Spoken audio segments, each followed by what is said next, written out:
This is the Relevant Podcast.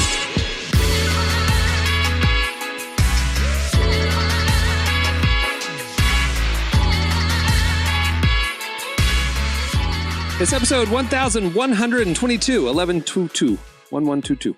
And it's the Relevant Podcast here in Orlando. I'm your host, Cameron Strang, and joining me from Loverland, Virginia is Jesse Carey. Hello, hello. From Nashville, Tennessee, artist, producer, mogul, Derek Miner. What up, though? And in Los Angeles, you know him from Social Club Misfits, it's Marty. What's up?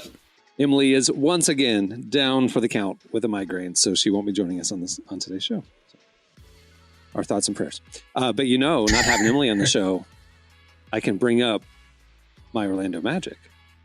Can we talk about the number 2 team in the East, number 3 team in the NBA, Orlando Magic, top defense? Wow. Thank you very much. Why we gonna talk about them?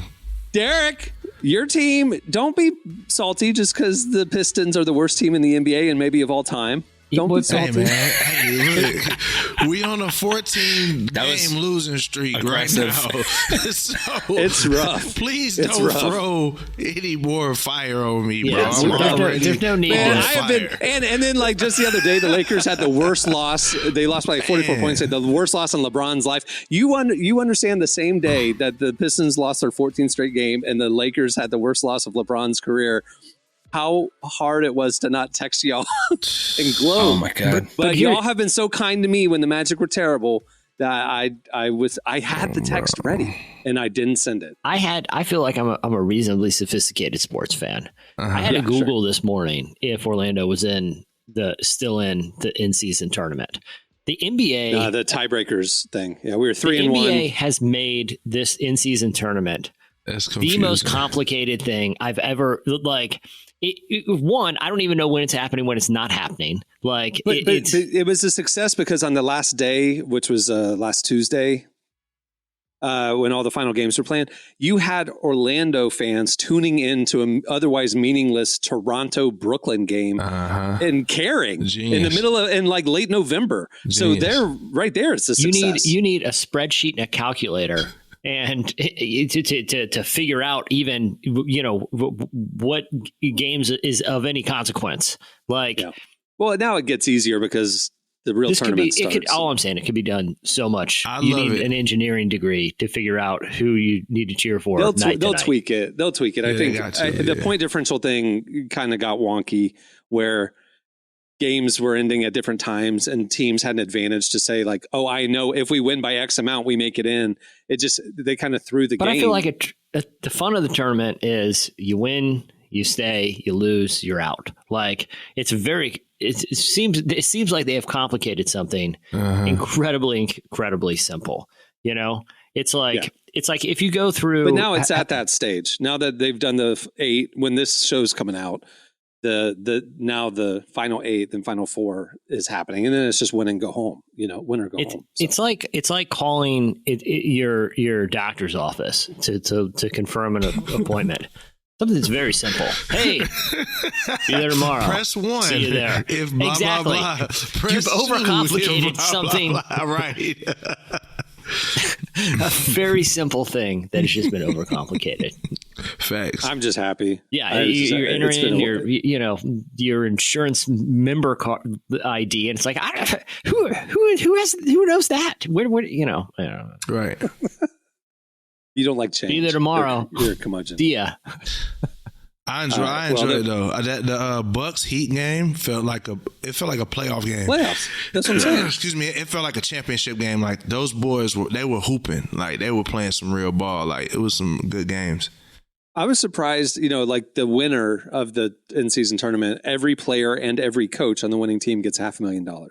I was surprised that was as much of an incentive to these multimillionaires as it is, because maybe the superstar, don't need that $500,000, but the guy coming in between the G League and our end of our bench gets it. Our assistant coach gets it. So they're fighting for the whole team to win. It's kind of cool to see give some motivation. How far down the coaching staff does it go? Ball boy, that's my level, question. Or my guess would be anybody on the bench, like a bench level assistants, because a lot of teams, including Orlando, has a ton of player development staff and support staff that don't sit on the bench. So I would guess it's bench coaches. Man, dang. They should be extend like, bro, it. let me be a foot coach. I'll show you how to. I don't know if that's a thing, but I'll just bring the Gatorade out. You know? Right. Yeah. Anyway, go Magic. Hydration coach. Well, we have a great show in store for you today. Coming up later, we talked to one of our favorite counselors, Deb Fileta. We talked to her about specifically this time of year, busy, family, all the stress. How do we set and maintain healthy boundaries? How do we stay on top of our mental health this time of year? You don't want to miss that conversation. It's coming up later. And also at the end of the show, I told you last week, we do a second edition. We're doing Ask the Cast Holiday Edition, where you bring us your Christmas or holiday conundrums. We give you sage advice on how to handle the situations. It went really well in the last show, so we're bringing it back. All right, stay tuned. Up next, it's Slices.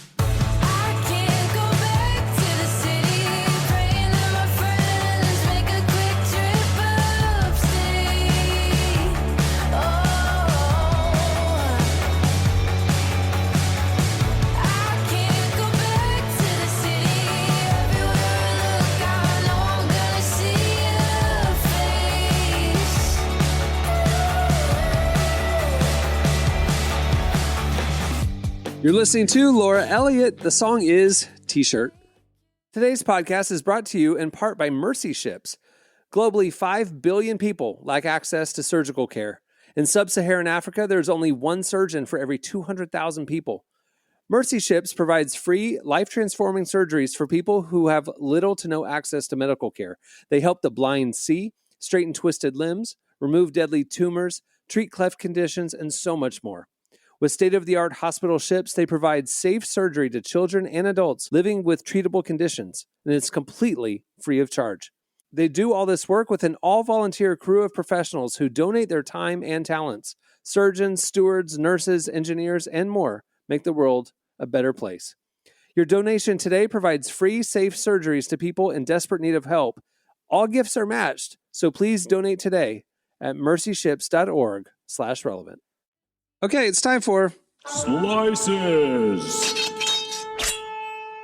What do you have, Jesse? All right. I have a slice that I thought the news story that I'm presenting was the slice, but this is one of those weird slices where the slice is the slice. And let me explain here. I was promised a story that I'm going to read. I'm going to read the headline that says, surviving the apocalypse, 1 in 3 Americans confident they'll be the last one standing. Very interesting because I think 3? 1 in 3. That's crazy. Well, that's what exactly like. Oh, I got to dig into this. This is very interesting. I have a lot of thoughts about this. I used to watch Preppers, one of my favorite shows, one of the best shows ever. And I don't know if you guys remember Preppers. It was great. I watch a lot of apocalypse survival shows. So I was really excited to dig into this. And so I started reading some of the numbers and they're giving the percentage. Then I get to this paragraph. According to Americans, the ideal survival team they would build to get through the apocalypse includes Dwayne "The Rock" Johnson, Chuck Norris, Superman, John Cena, and MacGyver. And I'm like, what kind of survey is this? You're mixing fictional superheroes with living actors, one of whom is 83 years old. Bro, did y'all say Chuck Norris? Yeah, he's 80. But and it's like, well, yeah, the ideal survival team would have an invincible superhero who Superman, who can literally do. Yeah, exactly. I would take him on my team all day. You know? And so I kept reading. I'm like, this doesn't make sense. So then this is the next thing. They said the survey also examined the foods people would live off of and discovered that canned meat or fish, obviously it seems it's not perishable at 30% would be ideal. Peanut butter at 26%. Down the list were salty snacks and canned beans and nuts. But sandwich right there at 13% was satisfying sandwiches. In fact, who's taking canned meats bread over satisfying? Yeah, I would take. That's how I know they're not going to make it. If I want to survive the apocalypse, I'll take satisfying sandwiches and Superman. Yeah, you're gonna get chicken parm. No, I want a chicken parm, and that sounds like a Friday night. That doesn't sound like survival. Then I came across this line. The survey was conducted by OnePoll on behalf of national sandwich chain Quiznos. Which, are you kidding me? Are you kidding me? That's amazing. It took me half the news story to realize I'm reading Quiznos propaganda here. Lazy. Was in the game. Look, This lazy. is some North Korean. Lazy. This is amazing, Quiznos bro. propaganda. This is phenomenal. Like, it make the ideal team like, I've got to take Bear Grylls or whatever.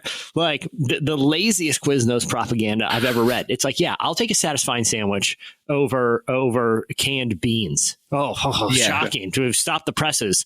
Let's call the news agencies. So you believe in what the American people would rather have a delicious sandwich during the apocalypse than nuts? Like, give me a break. This is awesome.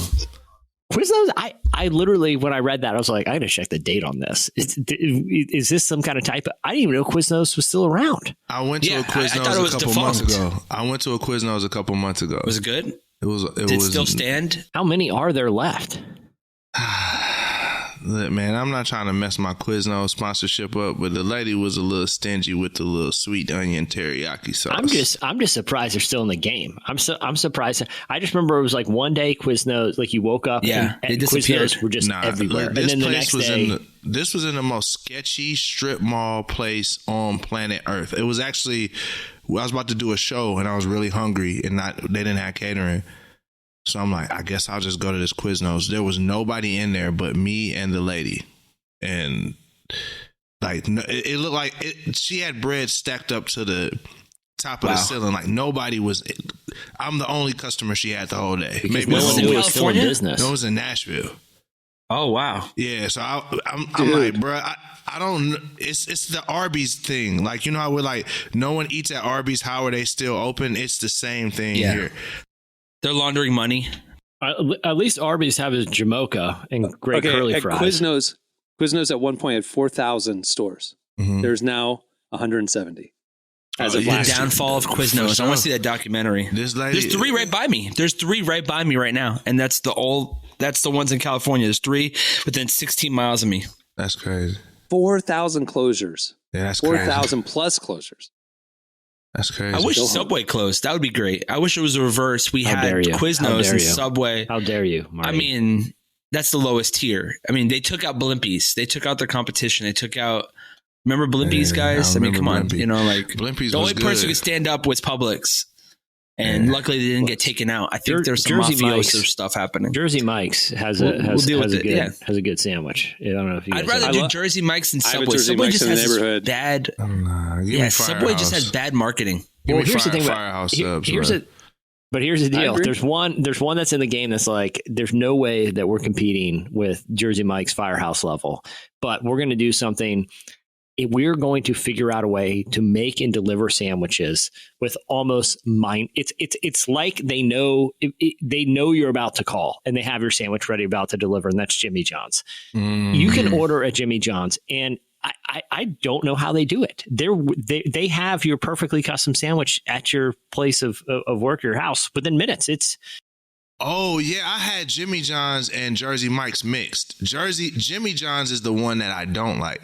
Jersey Mike's, I rock with them. But Jimmy John's, the sandwiches are always cold and like.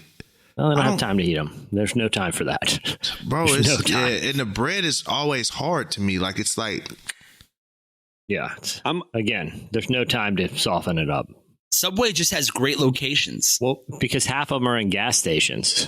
Right. And then the other half, like in the hospital, they have them in the hospital. Like it's just like it's all there. And I'd rather much more have Jersey Mike's. I think the same company that owns Taco Bell owns Subway, maybe, I think, or something like that. They're in a pool with other fast food chains. I don't know which one it is. Did you ever hear that story about Pepsi? How Pepsi bought KFC. Mm-hmm. They bought 4 stores so they could put Pepsi in them. Yep. Best investment they ever did because nobody wanted to carry Pepsi at one point. Yeah. A genius. There you go. It's a fact. That's what? How much money is that? That was my slice a couple years ago. How much money is that, Marty? Like, what do I got to do to get that kind of money? Be like, you know what? People aren't buying my albums. I'm just going to buy Spotify. 150. That's how it starts to get what do they call those? 150 to get the franchise going. Start with the Chick-fil-A one. Chick-fil-A, you have to have worked there for years before they'll to get it. allow you to. And then possibly. like the max salary is like what, like 100,000, right? No, they do better than that. They price it like a pastor would, his own salary. Like, hey, you can't get over this amount. Oh, that's crazy. That's crazy. Yep. All right, that'll do it for your sandwich update. Stay tuned. Up next. I'm kidding. We're still in slices. What do you have, Derek? Andre 3000 has the longest song to chart on Billboard with his last release. Something from that Flute album charted. Bro, stop. Album's like number one now, bro. Like, you're not gonna talk about Dre like that. Hey, I love Andre 3000. I hate that album though. I love that album, but it charted. Really? I like it. Yeah, it's fun. But yeah, I listen to like all kind of different stuff like that. But the album peaked at 34 on Billboard, and that song is the first song, the intro. It peaked at number 90 on the Billboard Hot 100. So yeah. But it's crazy. It's a 12-minute song. Flutes. Hey, look. Crazy. You remember back in the 90s when there were instrumentalists that would just do well? Yeah, like Yao Ming. What's that one lady? What's that one lady who just played like the girl though? She's an Asian. Oh, she was great. Yo-Yo Ma. The violin Yo-Yo Ma. Yeah. That was a big one because I just saw her on Curb Your Enthusiasm. Then, there's always somebody. There's Kenny G, all these different people. So he's just a new version of that for our generation. I love it. So it works. I think it's dope. You gotta listen to something in the elevator. Hey, bro, chill out. It's like yoga studio music. It's like spa music. Chill out, bro. Y'all gonna It is very spa-like. It's very spa-like. No, I ain't gonna hold you. Yeah, listen, when I'm on hold, I got to hear something, or else how do I know the call didn't drop? I love hearing Michael McDonald on hold. You're like, yeah, heck yeah. Can you stop? Put me back on pause. He's just doing vocal riffs. He's not even had lyrics. They're just like just riff, man. Just him riffing. Yeah. All right, that's funny. All right, Marty, what do you have? Yeah, so my story, I don't know if you guys have heard this. My slice of the week was a story about Sabrina Carpenter. She was from Girl Meets World. I don't know if you guys know her from Disney fame. So she did a music video in a Brooklyn Catholic church. Apparently, they didn't know what they were getting into. She put a bunch of coffins in there. She's filming a music video for her song. I think it's like Feather. She films this whole music video, and the church realizes this was in our church. So the Catholic Church gets pissed off. They fire the pastor. They don't fire the pastor. He's on administrative leave, because they didn't know what they were getting into. And at this point, I mean, this goes to an earlier slice that I had about Doja Cat. Are you really a pop star if you're not offending the church at this point? Yeah. So she filmed this music video. And she's dancing in a black dress. She's got coffins around. I think they're her ex-boyfriends. And so she did this whole music video. Catholic Church, the head of them, like the diocese, found out, lost their mind that they would use this church in Brooklyn to film a music video. And now the consequences are all on this poor guy who just rented out the building, not even knowing what was going to happen. So the pastor's in serious trouble. And her video has 11 million views. So great music video and a great song. I haven't heard either and I haven't even seen it, but yeah, great for both. And what happens in Brooklyn happens in Brooklyn, I guess. I don't know. Yeah. I mean, it's kind of on him, though, right? He probably should have checked it out before. He should have checked it. He should have. I feel like you ever get so angry at something that you just had that jolt reaction. Like you go a little too hard. Like you just find the news and you're like, I'm going to send the best email. Yeah. I feel like that's how the diocese acted towards him. Now it's, now the news is really about how they allowed this woman to film a music video, not really about why. There's no explanation of why. I mean, he's just more upset that they would film this pop music video inside of a church, I think. Yeah. Is it it must be pretty risque, huh? It's not really that bad. I mean, and we're living in an era where I'm like, the tolerance is higher. It's not that bad, in my opinion. There's little clips I saw online. I don't know if it's really, I haven't seen the whole music video, so I can't vouch for it, but I can tell you that the little scenes that I have seen, she's just spinning around in circles with her face. And I mean, this is a Disney star girl. She's not going to go too doesn't hard. Seem like that big a deal. It doesn't, but I think the church made it a bigger deal. What part of the Disney journey she's on. Because you get to the She's not one part where dark like, turns. you're not a kid She's no not more. like shaved head version yet. She's between Britney and Ariana Grande right now. She's in that world, but she's not that pop. She's not that superstar level. But these stories, I find that the church is becoming the marketing tool for a lot of these pop stars to shake things up. Definitely. And I feel like we're falling for it, and that's the saddest part to me. That's what happened with Lil Nas X. He was like, "I'm going to Exactly. go be demons," and then everybody's going to get offended. And Doja Cat, like all these people are using the church as a marketing tool, and we're falling for it. Yep. And that's sad because it's the church. Church, unfortunately, I feel like throughout music history has never had a valid stance. They've always just reacted to what's the word I'm looking for? They just react to the headline. They don't do any research. They're not talking. Like, I was thinking about this. I don't know if any of you have ever had something taken away by like a Christian parent. You know, it's like I remember my mom running over my Dr. Dre 2001 CD with her Expedition. You know, like wow. That's actually how I heard Christian rap. Of all things, was because that my mom ran over my CD because she heard the curse words and stuff like that. And so, yeah. I had never had it taken away. I just wasn't allowed to have it, so I had to be secretive. I actually got a lot of good music that way. Friends were like, "Man, my dad's gonna find my Green Day CD." It's like, "Sweet, man." I've told stories that, at those like burnings or whatever where people cleanse their home. One with your yeah, I one time I went through the pile before they set it on fire. Yeah, dude, I went dumpster diving one time at one of those, and I came out. I had so many cool DVDs I got from that cleaned up. Like Road Pulp Trip on Fiction. DVD. Pulp Fiction. That's great. Road Trip. You found Road Trip on DVD. That's a funny, like, that's a side note, but that's a funny like skit to have them about to burn all these CDs, and you're like, hold on. There's a Limp Bizkit CD here. Yeah. There's like Dr. Dre, and you're like, all right, you guys can burn it. Now it's all trash. See, the kids of this time will never understand that. Ever. They'll never have. Oh gosh, they you know don't. I just realized that. They'll never have it. Yeah, you can't pull out the NWA CD before they burn it. I'm sorry, kids. All right, that'll do it for Slices. Stay tuned. Up next, Deb Fileta joins us.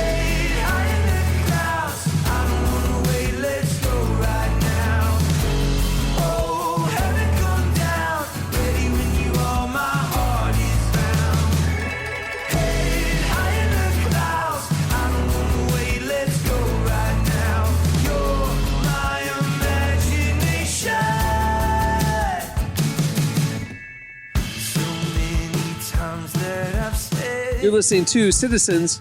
Song is Donation Acoustic. Well, today's show is brought to you in part by the new book, God, the Science, the Evidence. We talk a lot about faith, but how often do we talk about science in the same breath?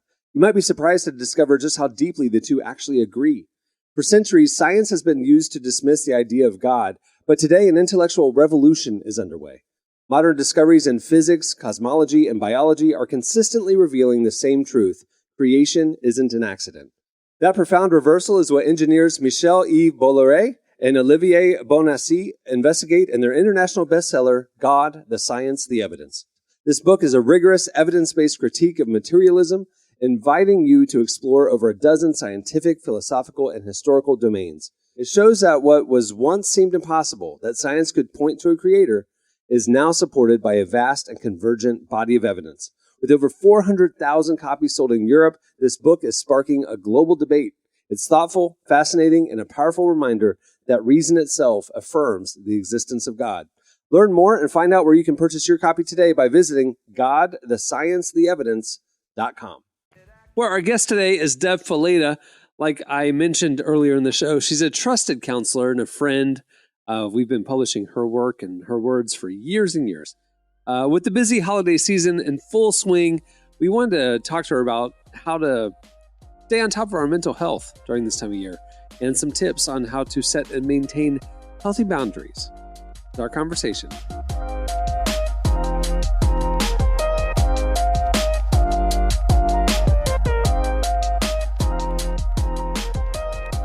Well, it's officially the holiday season, and I think for so many people that is a really stressful time of year for a lot of different reasons.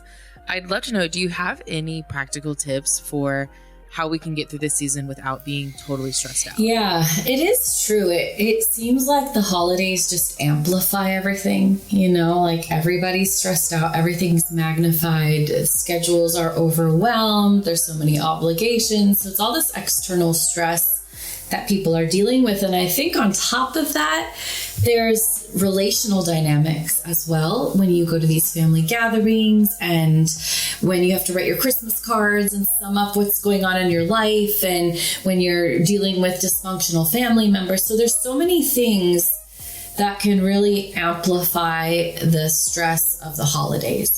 But, when I look at that as a counselor, to me, I think the holidays are just like a magnifying glass. They do amplify, but guess what? They amplify what's already there. They amplify our people-pleasing tendencies. They amplify our guilty conscience. Oh, I have to go to this because they're not going to be happy with me. That feeling of obligation. They magnify our dysfunctional families. They magnify our lack of boundaries and self-care. So on one hand, yeah, the holidays are stressful and it magnifies everything. But on the other hand, what if God is using some of that magnification process to challenge us to do things differently, to challenge us to focus on an area of our life that we need to tweak, boundaries that we need to set with family, self-care and soul care, like I like to call it, that we need to start investing in caring for ourselves and making sure that we're not burnt out. And so while the holidays do amplify the stress, I also think it's an opportunity for us to look at it and learn from it and see what we need to change moving forward, what we need to pay attention to so that we don't just keep repeating the pattern. So maybe instead of seeing it as like holiday stress, we should see it as a blessing that we get to see things that otherwise would just be living underneath the surface of our lives in an unhealthy way for far too long. What would be a good way then to start implementing boundaries during the holiday season? Because I think some people might think, well, I'll just wait till after the holidays to do that. But how do we proactive about that? When I think of boundaries, I know we use that word. There's so many words in psychology and counseling that are so overused. And boundaries is one of those words. And I think people don't even know what boundaries mean. I think sometimes people think a boundary is, I'm going to tell you what you should do. I'm going to tell you to stop calling me. I'm going to tell you to stop interacting with me. I'm going to tell you to stop doing this or that. That's not a boundary. That's control. You can't force people to do things differently.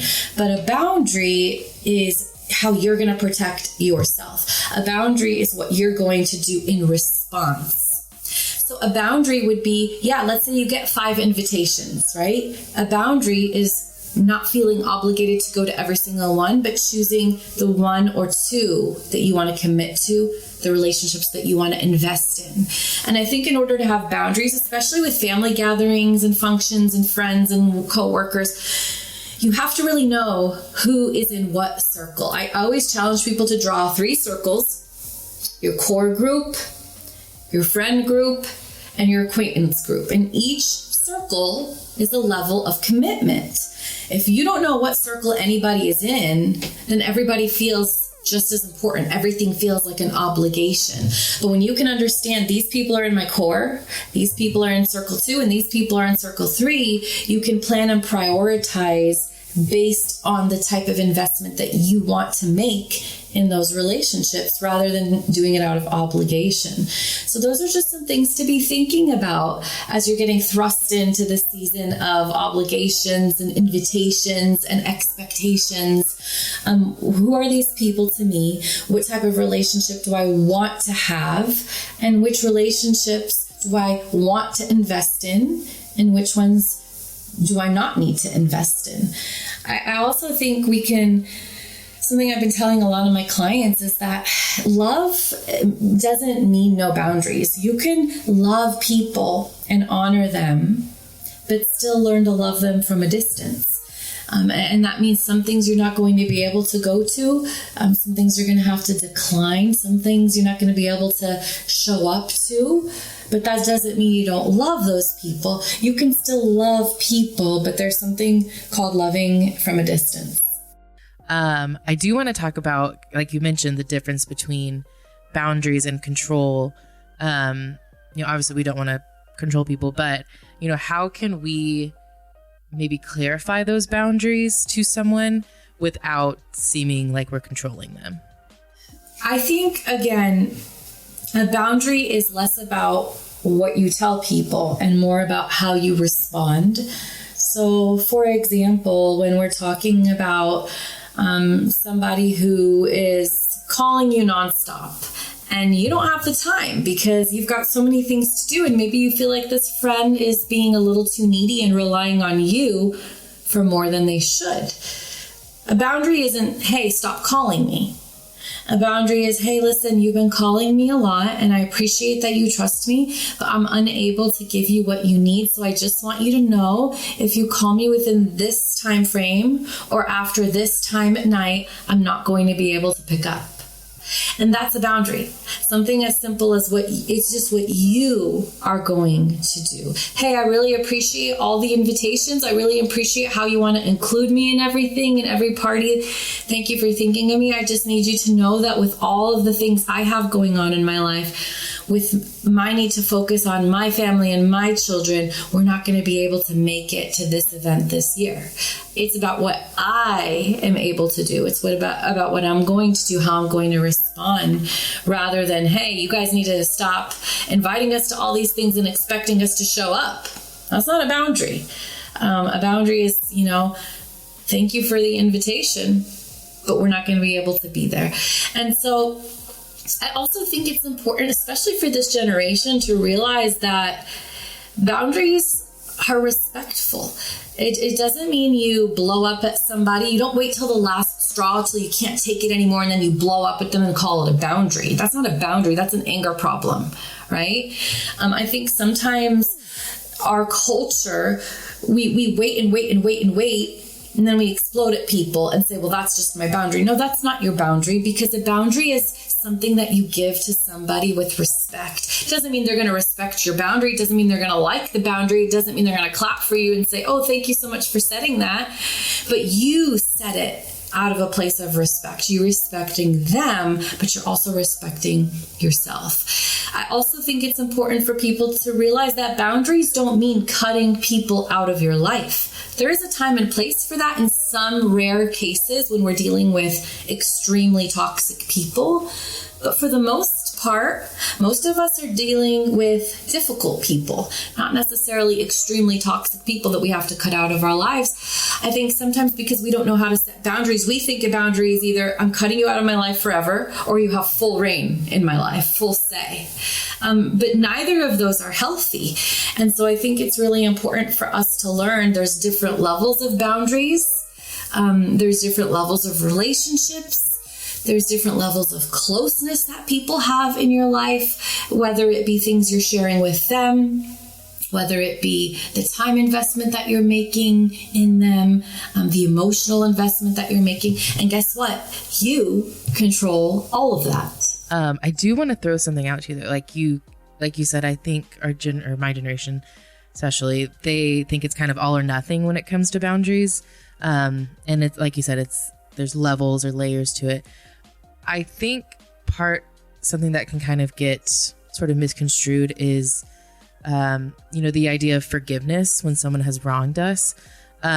Where does forgiveness and boundaries sort of intersect? Yeah, I guess for me, forgiveness and boundaries go hand in hand. So for me, forgiveness is me learning to release myself from the pain that you have caused me. That's what forgiveness is. I'm forgiving you. I'm releasing you from the pain that you have caused me. Forgiveness is for us to be free, to be released. There's still consequences. God has consequences for those who hurt us, but we also have consequences, and sometimes those consequences look like boundaries. when I forgive you, that doesn't mean I take away the boundaries. In fact, I have to reinstate boundaries so that I can earn back trust. I've forgiven you. You no longer have power over me. I'm no longer holding that hurt in my life. But in order for you to come back where you were, we're going to have to cross some hurdles to make sure that we can get back to where we were. And those hurdles are boundaries. In some cases, you're going to do a great job and show me that you are willing to do the work and heal and restore our relationship. And you're going to overcome those hurdles and we're going to restore what we had. In other cases, I've forgiven you, but I see you're not willing to do the work and change, and you're just standing in front of those hurdles, not willing to do anything about them. And so that shows me that, yes, I forgive you, but the dynamic of the relationship has to change.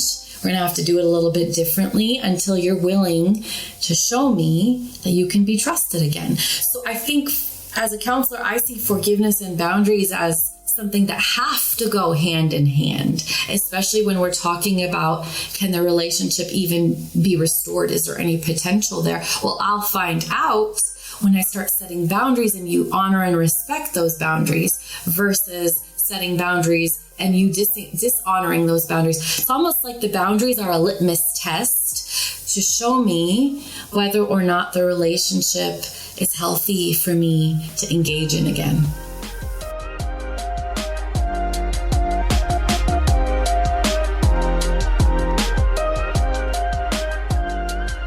That was Deb Fileta. Make sure to check out all the stuff she's doing, but if you want to go over to relevantmagazine.com and search for her name, a lot of good content up. Stay tuned. Up next, it's Ask the Cast Holiday Edition, Part 2. You could tell if they brother by the rule. They claim Christ, we don't see it in the fruit. Fruit, fruit, fruit, fruit, fruit, fruit, fruit, fruit. Go ahead, dog, and put that on the loop. I don't associate with that side. Tell him, and him, though they change fake. All this growth coming from worldliness. Christian version of the worldly rapper that y'all wanna be.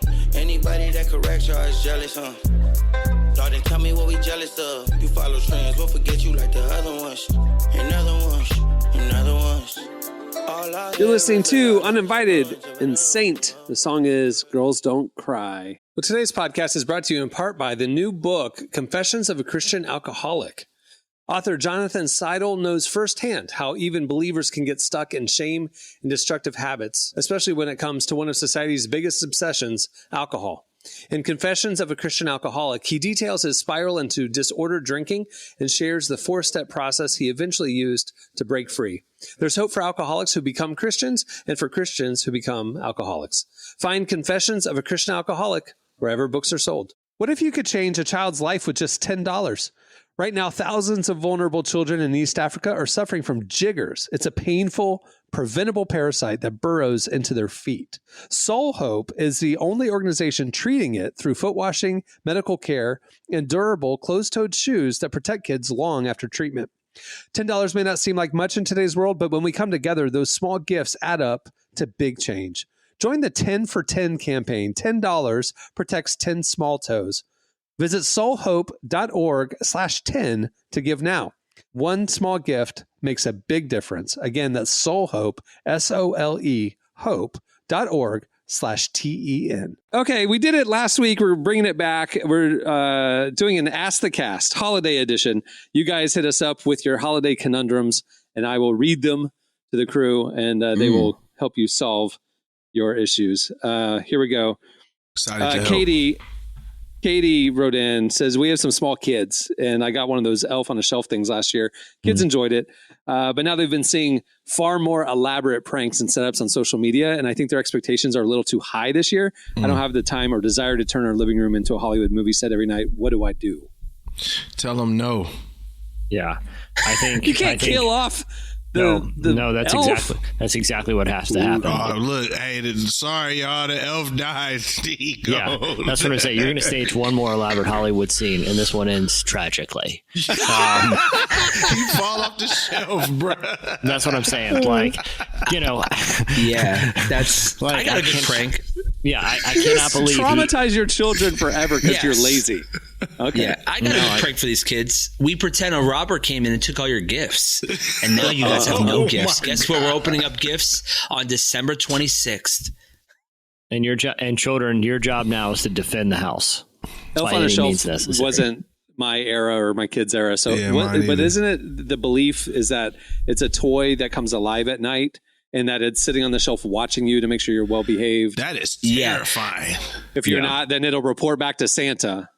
Yeah, so the elf is on the shelf. Yeah, the elf on the shelf is. This is because I just did a deep dive off TikTok. So it sits and it watches the gifts, and you're not supposed to touch it. If you touch it, the magic also leaves. So you don't want to touch it as well. Yeah. So you just watch it. Then the parent's supposed to move it in multiple spaces and be like, I don't know what happened. Because it comes alive at night or gets into mischief and stuff. Yeah. Yes. Yeah, and so apparently like there's a video that's going viral right now where of a girl just grabbing it like a little kid, and the whole family like loses their mind. They're like, no.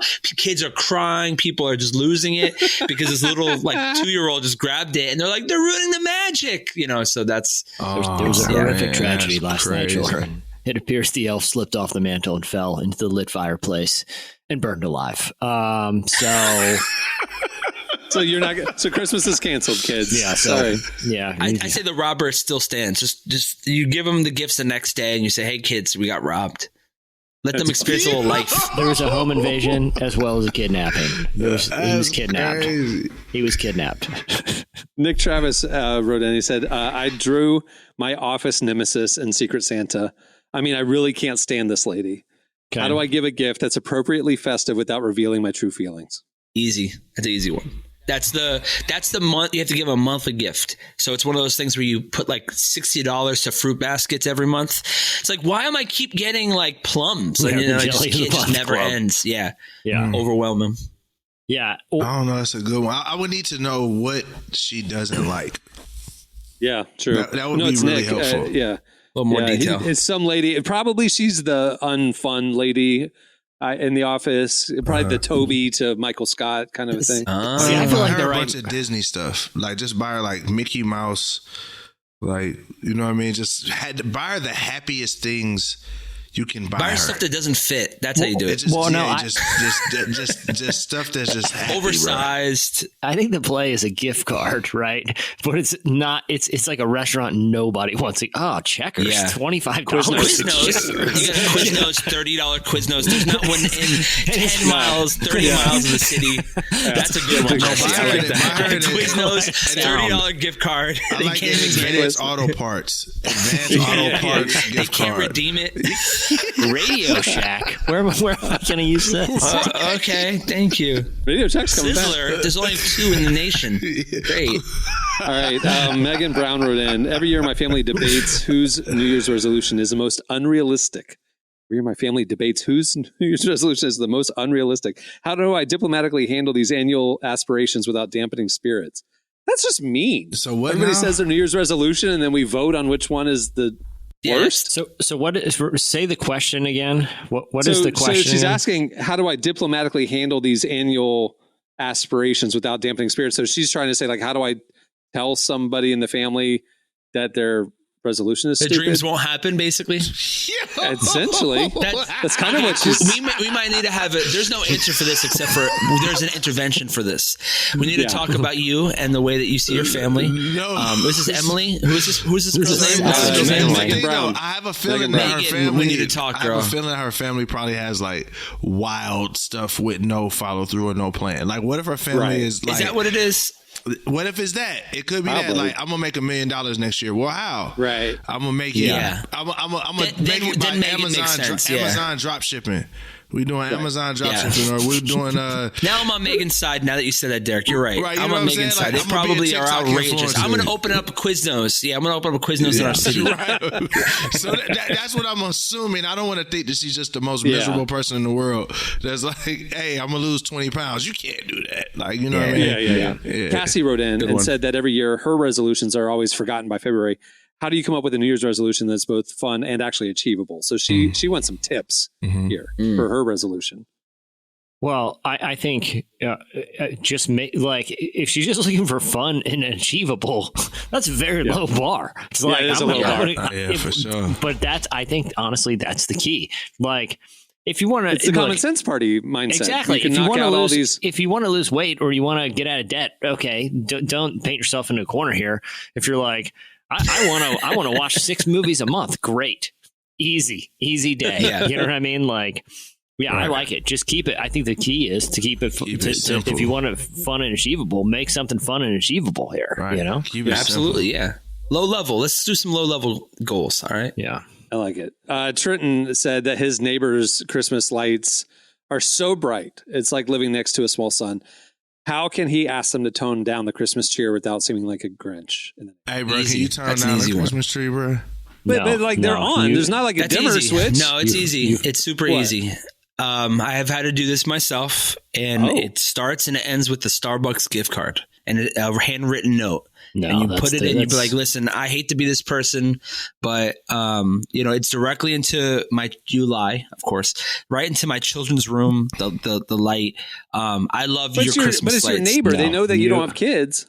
No, you fight fire with fire. Okay, you brighter. You want them brighter? You put flashlights they want to in see there. shine. You show them some shine, and I'm talking motion detector floodlights around the perimeter of your house. It's going to look like a Supermax prison out there. That's expensive. You're going to win remember you were just talking about in your slice about how, being able to survive this world annihilation. Now I understand why you're one in the 3 that feel like you're going to just one convenient. How about this? One conveniently split place, one floodlight just shine directly into one of their windows. Bro, I think we'll do the job. on the door and say, can you turn the floodlight off? I prefer just, you know passive what I'm saying? aggressive. Like, just be like, it's too bright, okay, bro. but let's just say, okay, I went through all the effort. I had this big, plan for my Christmas lights. I hung them. It took a lot of work. I'm excited about it. And my neighbor comes up and says, can you turn your lights down? I don't appreciate it. Be prepared. I'm going to be like, no. But even if they have the gift card, you have to be prepared to make a veiled threat against their home. Listen, tell them that you went to sleep and you thought Jesus came back because the whole outside was bright. Like, but he's gonna be like, that's the point. It's Christmas. You need to be more cheerful. That's what.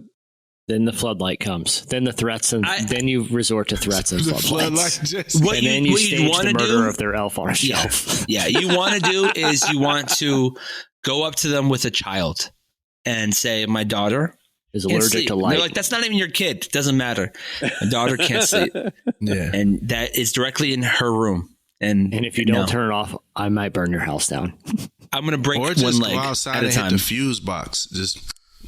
I mean, now we're getting to Home Alone. Now we're getting into now I know why you like Home Alone as you're getting the fuse boxes. There's things happening here, but I think that it's the awkward. I mean, hopefully you either have a best friend as your neighbor or you have your mortal enemy. Yeah. So that's a risky. Yeah. That's a risky. Yeah. Or you just go hard on inflatables. Like the entire every inch of your yard is like Peanuts characters reenacting the nativity with inflatable status. See, that doesn't help with the light that shot. He's adding more light. Yeah. You're just adding more fire to a fire unpleasant. You want to be unpleasant. There's no solution except for just adding more gasoline to this fire. It doesn't fix his problem. That says that he it does. Here's how they want to blast you with lights. All they're going to hear all night is the sound of about 35 little fans in those inflatables going all night long. All night long, baby. Bro, we're not turning them off. We're not turning them off. $2,000. All right, Brittany said that her family is split on what Christmas movie to watch tonight on Friday night. They do a movie night. The family is split down the middle between It's a Wonderful Life and Die Hard. How can they find a happy Die Hard? Yeah, I mean, do Wonderful Life? Does anyone want to go right to bed? Yeah, Home Alone. There's other movies.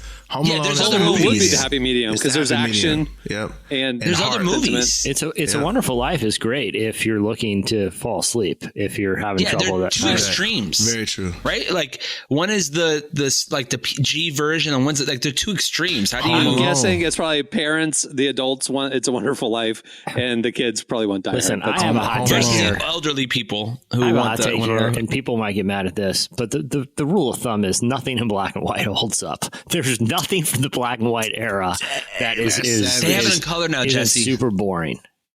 They have it in color now. That's my dad right there. That's my dad speaking out of me. I got it in color. I was like, I didn't watch it in black and white. If it had to be colorized, it's going to be super boring, and just watch something else. Okay, last one. Also, Cassie. Maybe she sent in two of them. She said, organizing a family Christmas photo is like herding cats. How do you get everyone to smile at the same time without blinking, looking away, or photobombing? I'm assuming she has small kids. Burst. Just gotta take a burst of pictures. And you could Photoshop the good faces. Yeah, I would say you gotta do the Michael Scott Photoshop. Yeah, that's class. That's only literally that's what we did. We did that with my family. It was 12 people. We did that. What's that? We Photoshopped heads in my family. We literally did that because Are you serious? I think I was blinking. Yeah, because I was blinking in one of the photos that everyone liked. So my brother-in-law replaced my face. I'm like, why am I tan and everyone else is not tan? Because I took that one in Mexico and you guys took that in the forest in Fort Lauderdale. I don't even know what the point of family photos are anymore. Like we have technology now. You and your wife do the matching outfit photo shoot thing. I have one sitting right here looking at me in an Oprah Winfrey frame. Some incredible engagement photos. But that was before a time when the real talk, if there was like the Sears Portrait Studio, but it was just some guy on a laptop. You guys, he's pulling it down and showing the screen. Guys, that was on the photographer who took that had that on our website for quite some time. You're just wearing white?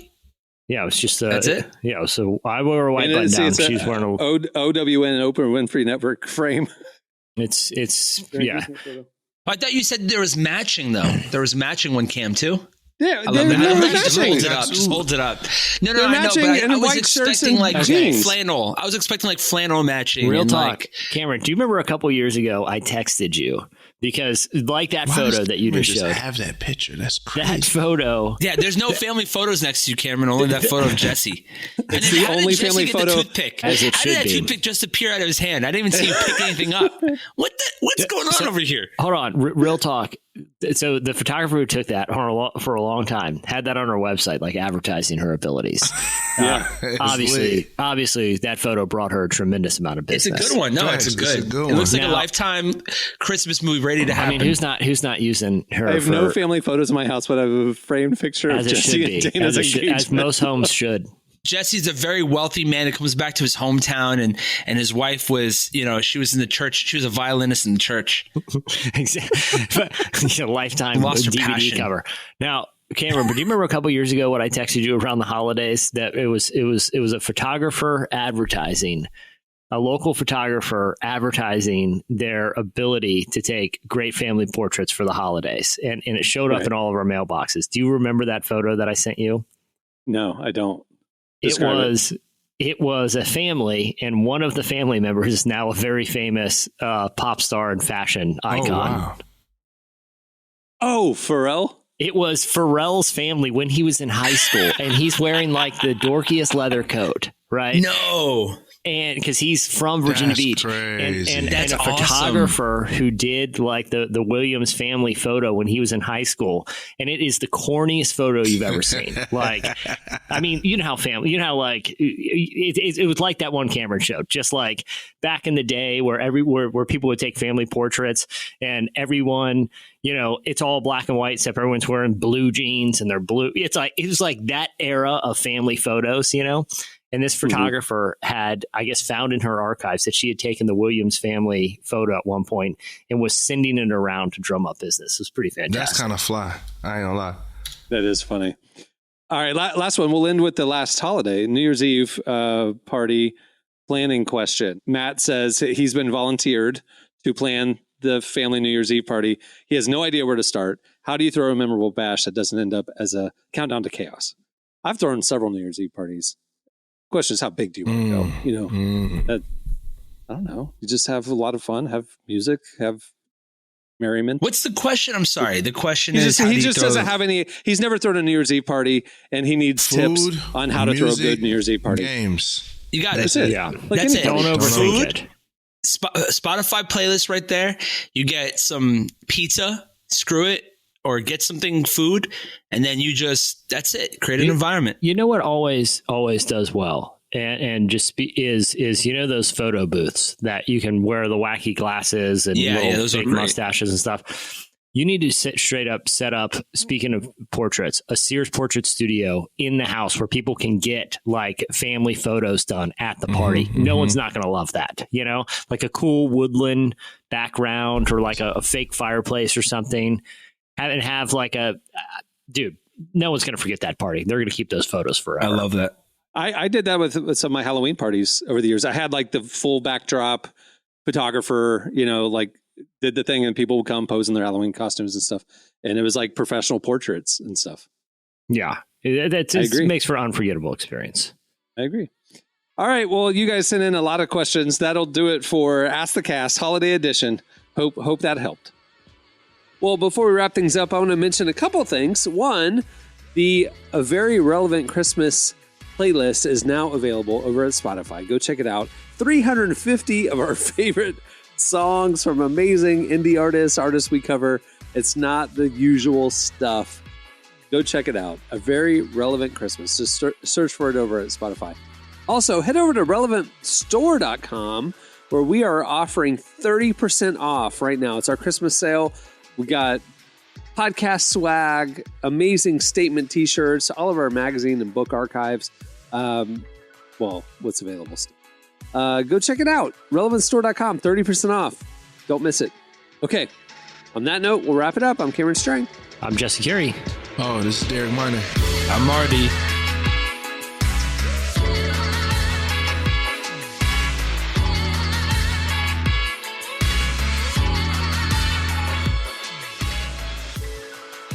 Thanks for listening to the Relevant Podcast. Check out our features, interviews, and news updates every day at relevantmagazine.com. And make sure to follow Relevant on Facebook, Twitter, and Instagram for the latest. For more great podcasts, browse the shows on the Relevant Podcast Network, which you can find at our site. And while you're there, don't miss the all-new era of Relevant Magazine. A new issue releases every other month at relevantmagazine.com.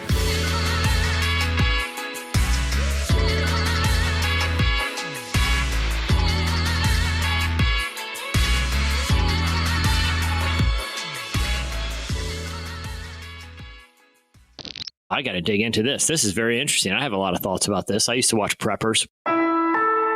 Relevant Podcast Network.